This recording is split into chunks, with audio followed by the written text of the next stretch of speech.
지금부터 민법에 대해 확실하게 파헤쳐 보도록 하겠습니다. 민법은 무엇일까요? 민법이란 물론 의사표시가 없는 경우도 있지만 대부분 의사표시로서 이루어져 있으며, 내가 얼마의 물건을 팔게 라고 얘기했을 때 상대방이 그래 알았어 내가 그 가격에 살게 하는 두 사람의 의사표시가 합치되면 법률 효과가 발생하게 됩니다. 여기서 팔게 하는 게 청약이고 살게 하는 게 승낙입니다. 즉 파는 사람은 물건을 넘겨주고 사는 사람은 대금을 넘겨주면 끝나는 것인데, 여기서 문제는 물건을 못 넘겨주는 상황이 되거나 돈을 못 주는 상황, 또는 무효가 되거나 취소가 되거나 불법행위 등의 여러가지 문제가 발생하게 됐을 때 그것을 정확히 해석해서 서로 손해가 없게끔 서로 간의 이해관계를 해결해내기 위해 바로 민법이 존재하는 것이죠. 즉 민법은 사법이고 일반법이고 실체법이다. 개인 간의 법률관계를 규율하는 사법이며, 특별법에 반대되는 일반법의 개념이며, 절차법에 반대되는 실체법, 즉 권리나 의무를 규율하는 법입니다.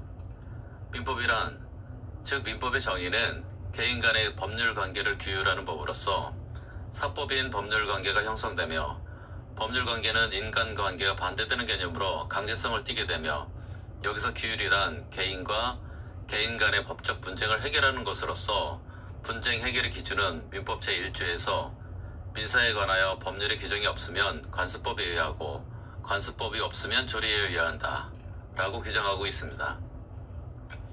분쟁 해결의 사례를 살펴보면, 먼저 개 사례로서 갑의 개를 을에게 30만원에 팔기로 1월 1일 계약을 체결하고 3월 1일 인도하기로 하였는데 2월 1일에 그 개가 새끼를 낳았다.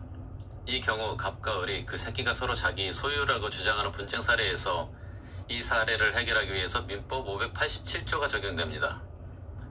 즉 587조는 매매계약이 있은 후에도 인도하지 아니한 목적물로부터 생긴 과실은 매도인에게 속한다. 인도, 매도로 기억하십시오. 남의 땅에 무단으로 나무 심은 사례에서는 갑토지에 을이 무단으로 나무를 심은 경우 나무가 누구의 소유인지의 분쟁에 대해 민법 256조에서 부동산의 소유자는 그 부동산에 부합한 물건의 소유권을 취득한다 라고 규정하고 있습니다. 갑의 차에 호의 동성한 사례에서는 갑의 자동차에 을이 호의로 동성하고 가던 중 갑의 부주의로 사고가 났고 을이가 손해가 생겼다면 호의관계는 원칙적으로 인간관계이지만 그로 인해 손해가 발생하게 되면 불법행위라는 법률관계로 변하게 되는데, 이로 인한 손해 전액 배상이 원칙이긴 하지만 을에게 과실이 있는 경우에는 손해배상액을 경감할 수 있다 라고 규정하고 있습니다.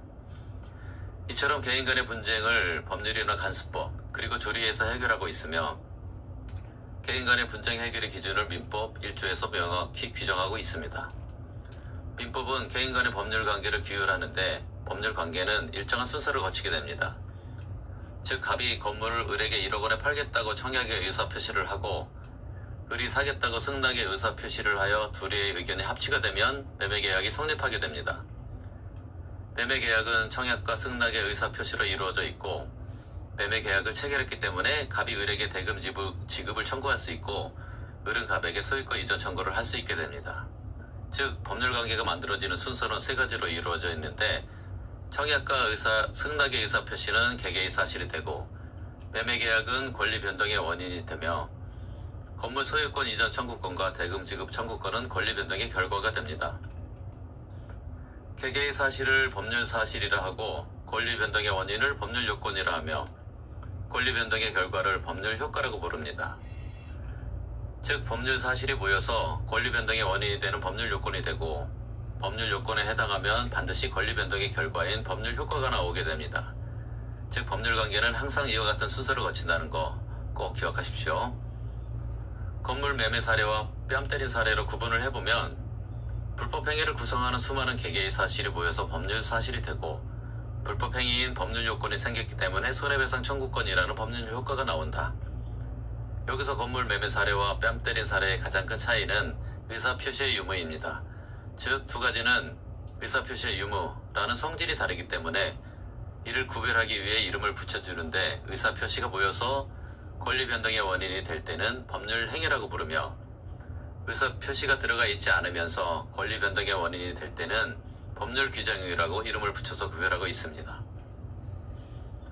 법률 행위에 따라 각 당사자는 누구를 기준으로 하느냐에 따라 이름이 달라지게 되는데, 갑이 청약의 의사표시를 하고 을이 승낙의 의사표시를 한 경우 청약을 기준으로 하면 갑의 이름은 청약자, 을의 이름은 상대방, 승낙을 기준으로 하면 을의 이름은 승낙자, 갑의 이름은 상대방이 되며, 의사표시를 갑의 기준으로 하면 갑은 표의자, 을은 상대방이 되며, 을을 기준으로 하면 을은 표의자, 갑은 상대방이 됩니다. 갑과 을과의 건물 매매 계약이라는 권리 변동의 목적이 발생하는 경우 건물 소유권 이전을 기준으로 하면 갑의 이름은 채무자, 을의 이름은 채권자이며, 대금 지급을 기준으로 하면 을의 이름은 채무자, 갑의 이름은 채권자가 됩니다.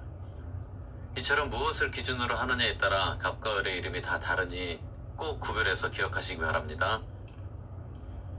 법률 요건에는 법률 행위와 법률 규정이 있는데, 법률 행위가 되기 위해서는 반드시 의사표시가 들어가 있어야 합니다.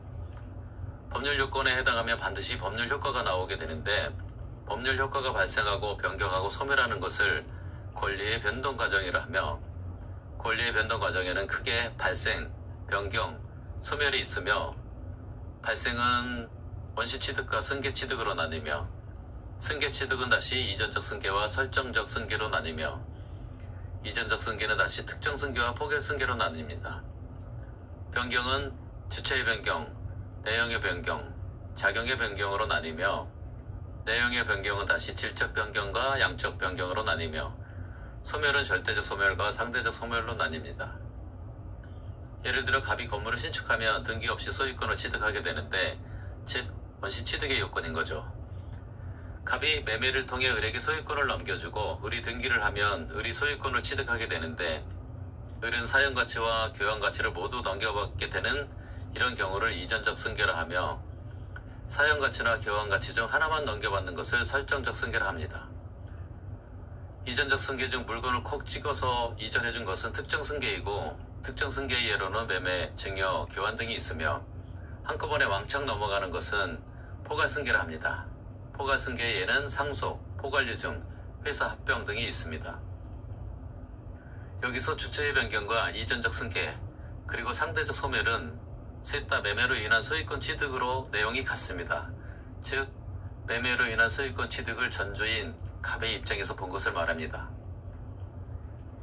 작용의 변경은 등기된 임차권의 대항력으로 생각하시면 되는데, 대항력이라는 힘이 생기므로 신소유자에게 대항할 수 있는 것을 말합니다.